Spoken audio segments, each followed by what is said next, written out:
Sometimes, expats are angry. You're going to feel isolated. My story begins back then. This is a personal story. I'm going to tell you the down and dirty about things that's happened to me since I've been here. And this is not the first time this has happened to me. Hello, my name is Randall Meek. I'm with the Philippines Project. Today we're going to talk about loneliness and depression as an expat in the Philippines. Stay tuned. So, Mental Health Day, or World Mental Health Day, happens once a year. I did not know that. Who knew? This year it's on October 10th. But there is some research that come out of this that suggests that many expats struggle with their life overseas. True or not true? 87%, or 9 in 10, say that they have struggled with their life in another country once they moved abroad. The research reveals that almost 9 out of 10, or 87%, as I said, expats have felt isolated during their time abroad, with half of those, at least 48%, missing friends and family, and that was the primary reason why that they were depressed or felt isolated while being abroad. Now, 24% of them cited the language barrier. That's a big one. If you're in the Philippines, I don't know many expats that are very, very fluent in Tagalog or in Visayan or in Ilonggo or whatever, wherever. I know there are some, and my hat's off to you guys. But that was 24% lack of being able to speak the language, or a language barrier. 20% was a lack of a local support network. That could be true. I've experienced kind of experienced it. 25% of expats say that being closer to their friends and family back home would be the major reason why they move back home. 26% of expats actually have a negative attitude about living overseas. Wow, who knew? 8 to 9% said that they're just tired and bored. Sometimes, expats are angry about being abroad. That's what I'm here to talk to you about, is loneliness and depression as an expat in the Philippines. If you're honest, you're probably going to have a story about how you got down and you got maybe depressed or you felt isolated while being in the Philippines, if you've been there. Now, the main reason for this video is because I want to tell my story about things that's happened to me since I've been in the Philippines. So here goes. I remember, probably, this is 2023, I'm going to say before the pandemic, the last one before the pandemic. This is a personal story. I'm going to tell you the down and dirty. I'm going to give you all the details. I'm going to tell you personally, for me, an inside look on what happened to me and what's my story as it relates to loneliness and depression and or isolation in the Philippines. My story. So back in 2000, I'm going to say 19, maybe an 18. I get confused. I've been back and forth so many times. But I remember particularly one time I can remember sitting in the kitchen downstairs. Maybe we even had the house started at this time. It was before. We had an old house, and maybe it was there. I don't really remember. But the prevailing feeling that I had was a feeling of isolation. Now, you say, well, I've never been to the Philippines. Everybody talks about how rosy it is and how great it is and how for $1,000 you can live like a king and you can have all the women and, alcohol is cheap and all this stuff and all that stuff. That may be true. But at some point in your life, the rubber's going to hit the road and you're going to have to deal with yourself. And if you choose to be an expat in the Philippines, you're going to experience a lot of things that you didn't know you were going to experience. You're going to experience situations. You're going to experience different times when you're going to feel isolated. I believe you will. Now, maybe you're just that perfect person. That's not me. I'm a real guy. My story begins back then, and I remember sitting next to my wife. And you got to understand, we've been married over a little over 20 years. But we were back in the Philippines. Number one, my wife, she speaks Tagalog, she speaks Kapampangan. She understands Ilonggo pretty much. She doesn't really speak it, but she understands it. And she understands English, and she speaks English very well. So she's got 4 languages that she can speak. Now, Randall Meek with the Philippines Project has got 1 language that he speaks fluently, and that's English. So there sometimes in lies the problem. When you take poor little expat Randall Meek and you fly him from the United States all the way to the Philippines and you drop him down in the country, yes, they're more English speaking and you can get by, and I'm not saying that. But when you get you're maybe in a barrio, in a barangay, and you're not, in a city that has a lot of expats, you're going to find yourself sitting there by yourself, maybe next to your wife with her family, or maybe some other people from the neighborhood. You're not really going to have a conversation for several days with anybody. You're not going to have an in-depth conversation unless it be with your wife. You're not going to have a conversation with anybody unless you go out and you find an expat, an American or a Brit or Australian or somebody, or a Missourian. I think that's a different country. You're going to find yourself in a situation where you're really lacking in the ability to have conversations with other people. That's number one on the isolation. So, just imagine, don't talk to anybody for the next 10 days. You can get by with it, but what makes it a little harder is you see everybody else is having a good time. You're trying to have a good time. I mean, you are having a good time, but everything's new, everything's exciting, and the sights, the scenes, and the food, and everything is just so much different, and that stimulates your senses. But a person, an expat, needs to have some good conversations with people that they can converse with. They can be on their same level. They'll have something in common with. So that's what you run into, and that's what I was running into this particular morning in the Philippines. And I'm just going to tell you how deep I went. It's a good thing people can't read what goes on inside of my head sometimes. My wife, I told her about this, and we had a discussion about it, and this is something that we kind of had to work through, and we still work on, okay? You also have to understand it from another perspective. My wife, she's been in this other country, the United States, for over 20 years, and she was in Singapore for 9.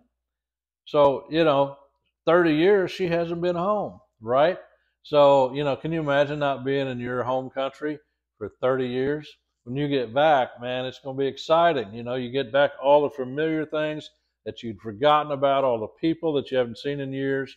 And, maybe you come back on a visit, but it's just great. That homecoming experience is great. So, you're talking to your family, you're talking to your friends, people that come over, and it's just a good time. And, this is the first time in 30 years that you've had a chance to do this, or maybe it's 10 years, or maybe 2 years. Doesn't really matter. That spouse of yours or that girlfriend that you go over to meet is probably going to talk to other people more than she's going to talk to you. If there's 10 people in the room that speak the same language and you're the only one that doesn't, you're going to get left out of a lot of conversations. Now, is that because they're being rude? No, it's not because they're being rude. It's because, like you, they're more comfortable speaking in their own language. If they were to, all of a sudden start to speak in English, they're going to be like, oh God, I'm back in school. Oh, I don't want to be embarrassed. What if my English is not right? They have a big barrier to trying to speak English out in public, especially to people they don't know. They're afraid somebody's going to make fun of them. So, there's that. So there's that reason. There's the common language reason why you're not going to be included in on the conversations most of the time.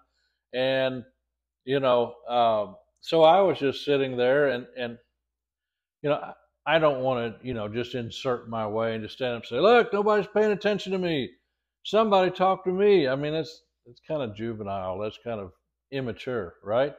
So, but at the same time, you're still a human being, and you're going to have these feelings that you're kind of being isolated, not on purpose, but you are isolated nonetheless. You're sitting there in your own little orbit, and nobody's talking to you, and you can't talk to anybody else, and it really gets lonely. And then on top of it, I've been in business for many years, and You know, I'm used to being around people, speaking with people, making decisions. And since I've been in my 40s, I mean, I've owned businesses, and it's like I was the guy that they asked the question of. I was the guy that made the calls. I was the guy that called the shots. And here I am sitting in a room, isolated. Nobody's talking to me. And it's been 2 weeks. And the heat and the mosquito bites and the strange food. And maybe I don't feel so good because just the environment that I'm in, you know, it's just different than the United States. It's more open air. So many things, you know, trying to squeeze myself into a jeepney, you know, dogs all over the place. You know, there's just several things. You know, one thing may not get you, but the combination of a lot of things is going to put pressure on you. Then when you sit down and you feel like that nobody's paying attention to you, you can go to a pretty dark place. I'll just be honest. I remember sitting there next to my wife, and you know, I tried to get her attention. She said, "What do you want? What do you want?" It's almost like you're an inconvenience. Now, I'm saying this, but let's be honest about marital relationships. I love my wife, and we get along great. We really, really do. We fight sometimes. I bet you and your wife do too, or you and your girlfriend. But we have a great, fantastic relationship. But even in those relationships that are that good, you can get on each other's nerves. You know, what if you're trying to carry on a conversation with your friends, and the words are just flying back and forth, there's laughter going on, and kids running in and out, and you know, everything is great. And all of a sudden you got this guy that doesn't speak the language. He's tapping on your shoulder. He wants your attention. He wants you to stop what you're doing and turn around and pay attention to him. And it's not like, oh, I need attention. No, I just wanted to ask a question maybe about what's going on or what they're talking about. Or maybe I picked up something. I want to ask her a question about it because I can't ask them, right? And sometimes there's this back and forth between the wife or a girlfriend of an expat, you know, and the expat, which was me in this case. You know, that goes back and forth a few times, and you feel like after a while that you're just maybe in the way. Maybe you feel like, you know, am I being silly? Am I, you know, why am I, there's a sort of, not really a jealousy, but a feeling of being left out. It's that feeling of isolation. And if that's pushed down by your partner too many times, or you don't walk away and take a break or whatever it is, it can send you to a dark place. Now, I can remember sitting there next to my wife. I wasn't being included in the conversation. Man, I mean, after 2 or 3 times of trying to get involved, and after, you know, a period of time of being there and already maybe being aggravated, maybe sweat's rolling down your forehead, you know, it's just a lot of things going on, and you kind of get internally, you get mad. Now, you don't show it outside, but it's still there. And sometimes you think, what the heck am I doing here? You know, why am I even here? They seem to be totally happy, you know. Then your fears start playing into, they didn't with me, but they could play into stuff like, well, maybe they just got me here and they're just taking a ride. And maybe that's true. You have to watch out for that. Now, it's not in my case, but all these negative thoughts will start coming into your mind. Like, well, shoot, you know, they don't want me here. I can go home. I mean, there was times, I told her about this, but there was times I just felt like getting up off the chair or the bench, wherever I was at, walking out in the street, getting a taxi, going to a hotel, not even telling anybody where I went, you know, and just let them, you know, see what it's like without you there. Then maybe they'll ask you a question, right? What's going on? What's wrong? You know, those kind of thoughts run through your mind. Maybe I'll get on the hotel, I'll get my own damn plane ticket, and I'll fly back home. They don't want me here. You know, your mind can take you to some pretty crazy places sometimes. And, you know, if you let it, you know, that's where mental toughness, you know, comes in. But as an expat, you are going to face challenges, mental challenges that you have never faced in your life before. And this is just one This is just isolation. What can you do about it? Randall, you've presented the story, you presented the problem. Give us a solution. Well, number one, maybe get over yourself a little bit. I don't know. Uh, be thankful that your wife of 20 years is finally getting to spend time with her brothers and sisters-in-law and nieces and nephews and all of that and everything. I mean, how much has she given up for you? She spent 20 years in the United States for me, and it's for her too, but it's unfamiliar to her. She may not feel included in the USA, right? She probably is, because most Filipinos, they get along really well with everybody. They're sweet. They have a smile on their face. I have a sneaking suspicion just because they have a smile on their face doesn't mean they're always happy. But that's what they present. And, we could take a lesson from that, okay? So what's the solution? Well, first, think about maybe what your wife has been through the last 20 years or 10 years, however long you've been married, if she's in the United States.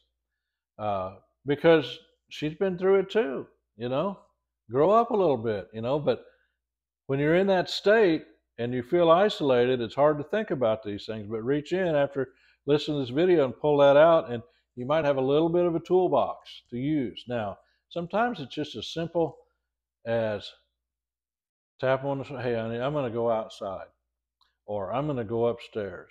Go somewhere. My suggestion would be go somewhere where you can just watch some TV.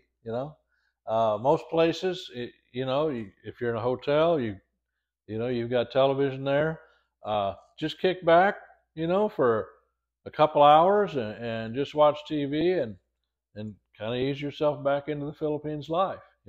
Sometimes you just need a little time to yourself and to get distracted. Sometimes you got to distract yourself from what's actually going on. So also, I mean, if you are staying at a place and you've got an air-conditioned bedroom, just go in and take a nap. Usually that's about all it's going to take. Go in, take a nap, wake up, you're going to feel refreshed. You may still be having jet lag. That could be a part of it too. You're 13 hours, if you're from the United States, you're 13 hours ahead most of the year. So, that could be another factor. But another thing you can do is just go out and take a walk. If you're in a safe part of the Philippines, and I'd say most of it is safe, unless you're just in downtown Manila somewhere. But if you're in Makati, take a walk. If you're in certain towns, take a walk. Somebody will be glad to walk with you, even if they can't speak with you. Maybe a nephew or a brother-in-law, an uncle. They'll take a walk with you. Just get out there and see the sights. In fact, I've mentioned this many, many times in my videos. Sometimes I get a little down, I get a little shook up, or worry about stuff I can't get out of my own head. I get on a motorcycle and just get out, and I just go down the road, park my bike next to the market, get out and walk around, or just walk downtown, just walk around, look at the food vendors, and just get out by yourself. That's probably one of the biggest keys that I have found personally. Now you're going to have a little hesitation sometimes from a partner, a wife or a girlfriend, and say, I don't want you to go out by yourself.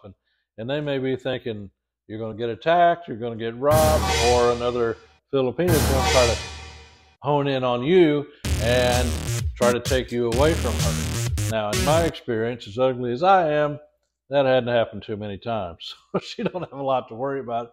Plus, I'm not interested in anybody else. She's my second wife. I don't want a third. I love her, and I want it. When I die, I want her to be right there by my side, or vice versa. I mean, we're in love, and we're in this thing for the long haul. So, yeah, just get outside, do something. I mean, if you don't have a motorcycle, rent a scooter. Rent a scooter. I mean, those things are fun, and you'll come back. Maybe go to a mall and just walk around, get you a milkshake or a mango shake, or sit down and have some pizza. Go to Jollibee, by yourself, and just get out there and do normal things that you're used to doing, and they're not scary to do. And I believe most of my people, most of my subscribers on my channel have been to the Philippines several times. Some of you may have not been here. And I understand you may think, well, I don't know if I want to get out or not. But I'm going to tell you something. You can get out, you can get in a taxi, you can go to a mall, go to a big SM mall and walk around, or a Gaisano or a Robinson's, whatever you want to do. Go to S&R and just get out and walk around. When you get done with your shopping, whatever you want to do, go get a massage. I mean, they're freaking $15, right? Get a massage. Get back in that taxi, and they'll take you right back to your door. How dangerous is that? Not very dangerous. But you will spend about $6 or $7 on that taxi ride, maybe. So that's not too bad. But I want, the reason I want to breach this subject is because it is a real issue, and it can be a real issue. Depression, anxiety, isolation. It can be a real problem if you don't have some tools in the toolbox to work on that situation. One of my favorite, used to be one of my favorite TV stars, personalities, was a man by the name of Anthony Bourdain. And you probably know his name. If not, look him up. But he was a chef in New York. And I'm always about food. You can take a look at me, tell I like food. But, he had some very interesting shows on the Travel Channel initially. And then he went to CNN. They had his own, No Reservations.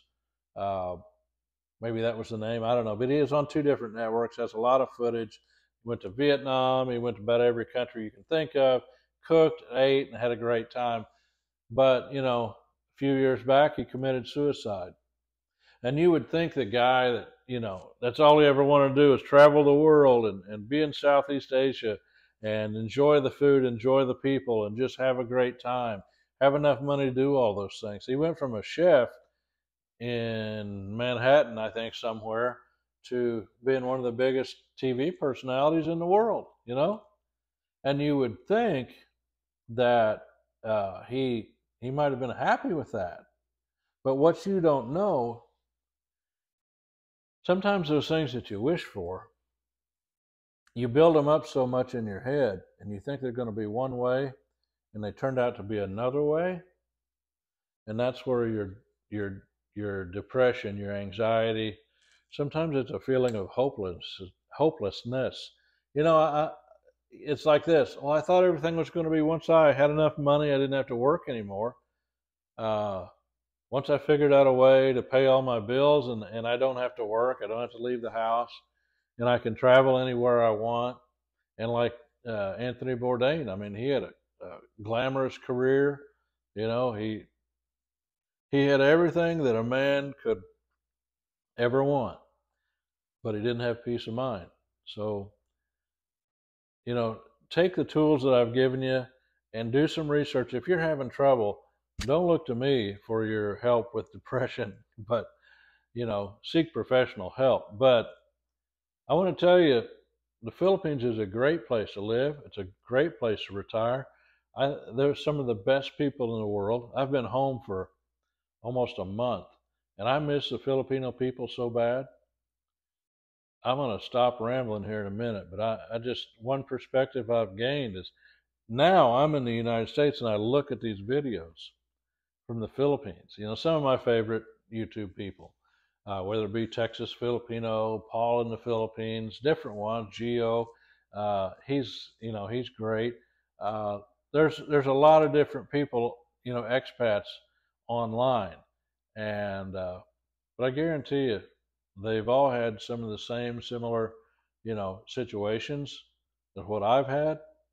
And the perspective I've gained is, and there's been a lot of you guys try to tell me this, and I believe you, but I kind of feel it from this end of the camera when I'm in the United States. I want to watch videos that remind me of being there. And one of my early subscribers, Ron, he, that's one thing, he's told me that 2 to 3 times, hey, I just want to see, he said one time, you're my boots on the ground, I would like to see those walking tour videos. And a lot of you have said that. And I like doing those. I do. It's a day's work, believe me, to go out and do that. And then it's probably a good 5 to 6 hours to edit that. But, and they're not a problem. I still enjoy doing it. And, you know, I've got to do something. I'm retired. But Philippines is a great place to retire. It's a great place to be, great place to experience, but you can have problems there like you can have anywhere else. So do a little research when you get over to the Philippines, or if you're there right now and you're experiencing some of these difficulties, think about this video and realize, you know, you can get help. And I'm not necessarily talking about professional help. If that's what you need, by all means do it. But there's a lot of things you can do to enhance your own mental health. So with that, I'm going to leave you. If you like the content, go down in the comments right now and just tell me where you're from. You're from Missouri, you're from New York, you're from Great Britain, you're from Australia. Just give me a shout out, tell me where you're from. If you haven't subscribed to the channel, please go down and subscribe right now. Just go to your bottom right hand corner of your phone right there and just tap subscribe, and it'll take you to my regular YouTube page, and that's where you can subscribe. So no further ado, this is it. Thank you for watching.